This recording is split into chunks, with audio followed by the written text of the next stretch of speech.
Sir देखिए, आदमी है ना, अगर कृष्ण भगवान हमारे जो कृष्ण भगवान हैं, उन्होंने अगर गोकुल से अगर वापिस आ जाते गोकुल में, अगर कृष्ण वापस गोकुल में आ जाते, जो मथुरा में गए थे, अगर गोकुल में आ जाते, अगर कृष्ण वापस जो गोकुल में आ जाते, अगर श्याम मथुरा में ही बस जाते, अगर श्याम मथुरा में ही बस जाते, तो माता यशोदा का दिल ना दुखाते। उस समय दही दूध मक्खन और मिश्री वो खाते, दही दूध मक्खन और मिश्री वो खाते, गैया चराते, बंसी बजाते, सखा ग्वाल बालों के मन को रिझाते, सखा ग्वाल बालों के मन को रिझाते,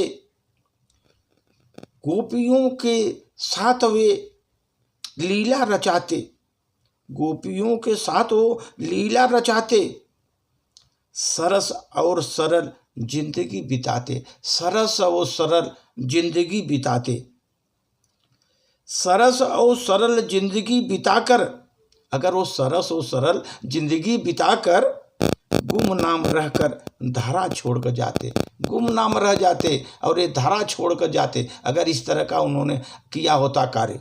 इसलिए गुमनाम रहकर धरा छोड़ जाते, नहीं तब महाभारत का युद्ध होता, नहीं तब महाभारत का युद्ध होता, न अर्जुन भ्रमित होते, न उनको बुद्धि उनकी खोती, न अर्जुन भ्रमित होते, न उनकी बुद्धि ये खोती, न भगवान बनकर वे गीता सुनाते। श्री कृष्ण ने जो गीता सुनाया, न भगवान बन के उनको गीता सुनाते, नहीं हम मनुज ज्ञान गीता का पाते।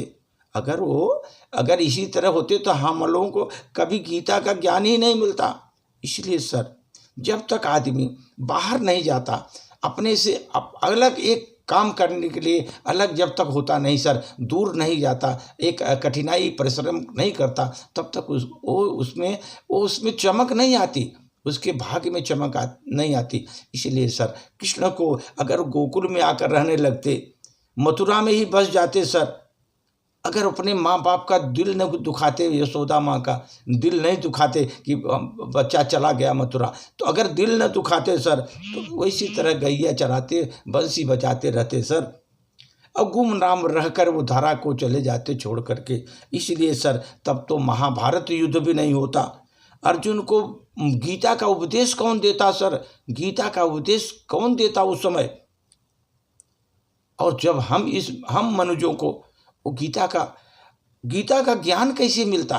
गीता का ज्ञान कृष्ण ने अर्जुन को बताया, वही हम लोग को मिल रहा। गीता ज्ञान तभी हम लोग को मिलता सर, मिला क्योंकि उन्होंने सुनाया अर्जुन को सर। इसीलिए जब तक आदमी कंफर्ट जोन में है सर, आगे विकास नहीं करेगा। उनका सारांश यही है सर, आप कंफर्ट जोन से बाहर निकलिए, आप जिसमें है उसमें खुश मत रहिए, आगे बढ़िए, आपको कुछ नया करने का विचार बनाइए, नया आगे बढ़ने का विचार बनाइए, तभी आप उसमें चमक आएगी। आपके कर्म में, भाग्य में, जब कर्म में चमक आएगी, भाग्य अपने आप चमकने लगेगा सर। धन्यवाद।